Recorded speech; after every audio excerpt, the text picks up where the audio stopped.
আজকে বাংলাদেশের আসন্ন নিউজিল্যান্ড সফর উপলক্ষে ওয়ানডে এবং টি-20 স্কোয়াডটা ঘোষণা করা হয়েছে, যে স্কোয়াডে নাসুম আহমেদ দলে নেই।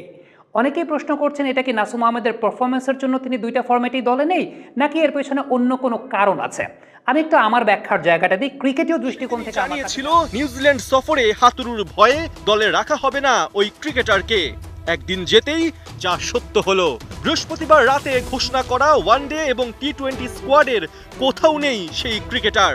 এ যেন হাতুড়ুর হয়ে ওই নির্যাতিতর গালে আরেক দফা কোষে চড়। যে নিগৃহীত হলো তাকে আপনি টিমে যাতে কোনো সমস্যা না হয় সেই জন্য আপনি তাকে টিম কোথায় আপনি তার পক্ষে সুস্থ বিচার করবেন, তা না করে উল্টো আপনি তাকে দল। আসসালামু আলাইকুম সুপ্রিয় দর্শক বন্ধুরা, অবশেষে খেলা যুগের দারুণাটি সত্য হলো। দর্শক বন্ধুরা, কোচ চান্দিকা হাতুড়ু সিং এর তাৎপর কাণ্ডকে কেন্দ্র করে যখন সারা দেশে ব্যাপক আলোচনা এবং সমালোচনার জন্ম দিয়েছিল, ঠিক তখনই সেই ক্রিকেটারকে এবার বাংলাদেশের স্কোয়াড থেকে বাদ দেওয়া হয়েছে। তবে কি কোচের পছন্দ অনুযায়ী বাংলাদেশের স্কোয়াড থেকে বাদ পড়তে হয়েছে নাসুম আহমদকে, নাকি তার পারফরমেন্সের ঘাটতিতে তিনি বাদ পড়েছেন? দর্শক বন্ধুরা, এবার সেই সকল বিষয়গুলোকে কেন্দ্র করে সাইদ আবেদ হোসেন সামি অত্যন্ত চমৎকার কিছু বিশ্লেষণ করেছেন, এবং সেই সাথে অন্যদিকে সেই সকল ঘটনাকে কেন্দ্র করে এবং সেই সাথে নাসুম আহমদকে দল থেকে বাদ দেওয়াকে কেন্দ্র করে বেশ কিছু গুরুত্বপূর্ণ তথ্য দিয়েছে খেলাযোগ। তো দর্শক বন্ধুরা, চলুন আমরা সেই সকল তথ্যগুলো জেনে নেই। অবশ্যই ধৈর্য সহকারে পুরো ভিডিওটি দেখবেন, তাহলে এই সকল বিষয়গুলো পরিপূর্ণ বুঝতে পারবেন। খুব কম আছে। যদি ঘটনা সত্য হয় তাহলে তাকে ঘাট ধাক্কা দিয়ে বিসিবি থেকে বের করে দেওয়া উচিত। খেলাযোগ সেদিনই জানিয়েছিল নিউজিল্যান্ড সফরে হাতুড়ুর ভয়ে দলে রাখা হবে না ওই ক্রিকেটারকে। একদিন যেতেই যা সত্য হলো। বৃহস্পতিবার রাতে ঘোষণা করা ওয়ানডে এবং টি-20 স্কোয়াডের কোথাও নেই সেই ক্রিকেটার। এ যেন হাতুড়ুর হয়ে ওই নির্যাতিতর গালে আরেক দফা কোষে চড়।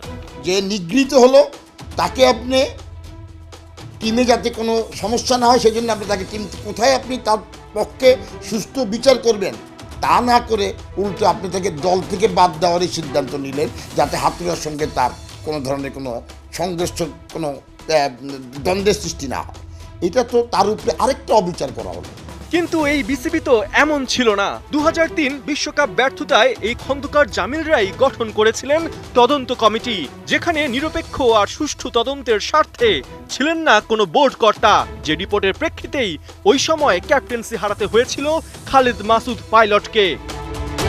20 বছর পর সেই বিসিবি অন্যদের হাতে, অন্য রূপে। হাতুড়ুর থাপ্পড় কাণ্ডে গঠিত তদন্ত কমিটির প্রত্যেকেই বিসিবির পরিচালক। বুঝতে বাকি থাকে না এখানে বিচারের সদিচ্ছা কতটা আর প্রহসন কতটা। এখানে তো নিরপেক্ষ একটা তদন্ত কমিটি গঠন করা উচিত ছিল, যার মাধ্যমে সুষ্ঠু বিচার পায়। এখন একটা খেলোয়াড়, জাতীয় দলের খেলোয়াড়, সে ফিজিক্যাল অ্যাসল্ট হওয়ার পরে যদি সে নিরপেক্ষ বিচার না পায়, সেটা তো আরেকটা শকিং ব্যাপার হয়ে দাঁড়াবে বাংলাদেশ ক্রিকেটের জন্য। বছর দুয়েক পর দলটা যাদের হাতে উঠবে তাদের মারধর করে ভেঙে দেয়া হচ্ছে মনোবল। এই ছেলেগুলো আর কি কখনো প্রতিপক্ষের চোখে চোখ মিলিয়ে জবাব দিতে পারবে? বিসিবি কি সেটা একবারও ভেবে দেখেছে? যারা নাকি জাতীয় দলে ঢুকবে করছে বা জাতীয় দলে মাত্র ঢুকেছে, তাদের জন্য কিন্তু এটা খুবই একটা মেন্টাল প্রেশার। তারা কিন্তু একটা আতঙ্কের মধ্যে থাকবে, এবং জুনিয়র প্লেয়াররা যদি আতঙ্কের মধ্যে থাকে, তাদেরকে দিয়ে তো আপনি ভালো পারফরমেন্স মাঠে আশা করতে পারবেন না। একজন মানুষ তখনই মারধর করে সবার মুখ বন্ধ করতে চায় যখন সে কোনো অপরাধের নীল নকশা করে। তবে কি হাতুড়ু এভাবেই ক্রিকেটারদের দমিয়ে নতুন কোনো অপকর্মের পথ পরিষ্কার করছেন, যেন ভবিষ্যতে কেউ মুখ খুলতে সাহস না পায়? হয়তো সে সংবাদও মিলবে অচিরেই। বিশ্বকাপ চলাকালীন যদি কোনো ক্রিকেটারকে চর বা থাপ্পড় দিয়ে থাকেন এবং সেটা যদি প্রমাণিত হয়, প্রচলিত ধারা অনুযায়ী, আইন অনুযায়ী চান্ডিকা হাতুড়ু সিংহের দণ্ড হওয়া উচিত, সেই ব্যাপারে অনফিল্ড সমর্থন জানিয়েছে। আজকে বাংলাদেশের আসন্ন নিউজিল্যান্ড সফর উপলক্ষে ওয়ানডে এবং টি-20 স্কোয়াডটা ঘোষণা করা হয়েছে, যে স্কোয়াডে নাসুম আহমেদ দলে নেই। অনেকেই প্রশ্ন করছেন, এটা কি নাসুম আহমেদের পারফরমেন্সের জন্য তিনি দুইটা ফরম্যাটেই দলে নেই, নাকি এর পেছনে অন্য কোনো কারণ আছে? আমি একটু আমার ব্যাখ্যার জায়গাটা দিই ক্রিকেটীয় দৃষ্টিকোণ থেকে আমার কাছে যা মনে হয়েছে। প্রথমত টি-20 ক্রিকেটের পার্সপেক্টিভ থেকে যদি বলি, টি-20 ক্রিকেটের সর্বশেষ 6টা টি-20 ম্যাচে নাসুম আহমেদের একটা মাত্র উইকেট সর্বশেষ 6 টি-20 ম্যাচে, যেখানে সর্বশেষ যে ম্যাচটা আফগানিস্তানের সঙ্গে টি-20 ক্রিকেটে খেলেছেন তিনি, সেখানে 4 ওভারে 15 রান দিয়ে কোনো উইকেট তিনি পাননি, যথেষ্ট ইকোনমিক্যাল ছিলেন, বাট দ্য ফ্যাক্ট ইজ ভালো বোলিং তিনি করেছেন। অন্যদিকে এটা বাদে যে বাকি ম্যাচগুলো আছে সেই বাকি ম্যাচগুলোতে কিন্তু নাসুম আহমেদের উইকেট সংখ্যা বাকি 5 ম্যাচে একটা এবং সেগুলোতে তিনি এক্সপেন্সিভ ছিলেন টি-20 ক্রিকেটের আন্দাজে।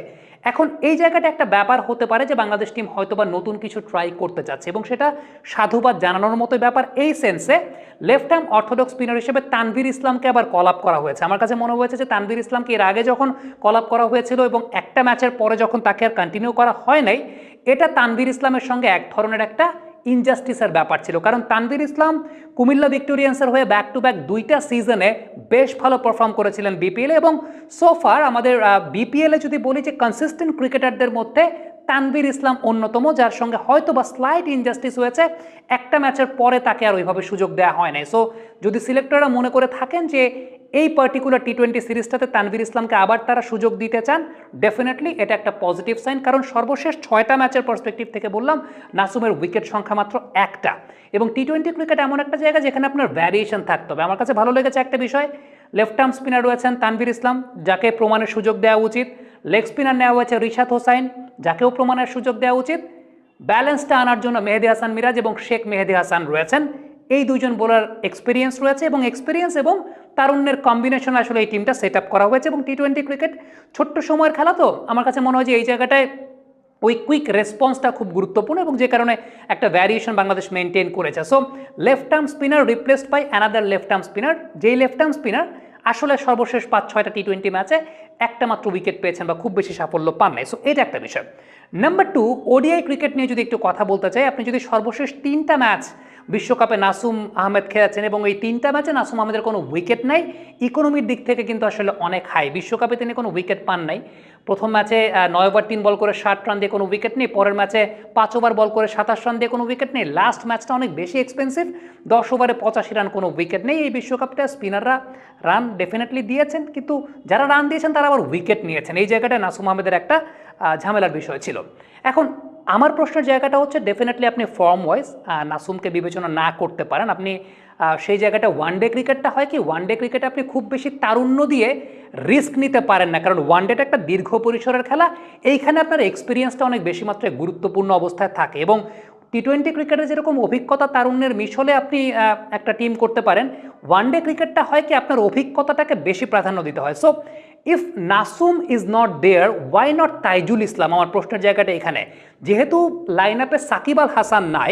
তো দর্শক বন্ধুরা, আপনারা হয়তো পুরো ভিডিওটি দেখে এবং এই সকল কথাবার্তাগুলো শুনে অবশ্যই বুঝতে পেরেছেন অবশেষে বাংলাদেশের স্কোয়াড থেকে বাদ পড়েছেন নাসুম আহমেদ। তবে সেই বাদ পড়াটা তেমন কোনো ঘটনা বোঝা যায়নি, কারণ তার বর্তমান যে পারফরমেন্স, সেই পারফরমেন্স অনুযায়ী তিনি দল থেকে বাদ পড়তে পারেন। তবে কোচ চান্দিকা হাতুরু সিংয়ের সেই থাপ্পড় কাণ্ডটি অবশ্যই তিনি বিচার পাবেন নাসুম আহমেদ। তো দর্শক বন্ধুরা, আপনারা এই সকল বিশ্লেষণগুলো শুনে এবং এই সকল কথাবার্তাগুলো শুনে আপনারা কি বুঝতে পেরেছেন অবশ্যই কমেন্ট করে জানিয়ে দেবেন। তো দর্শক বন্ধুরা, ভালো থাকুন।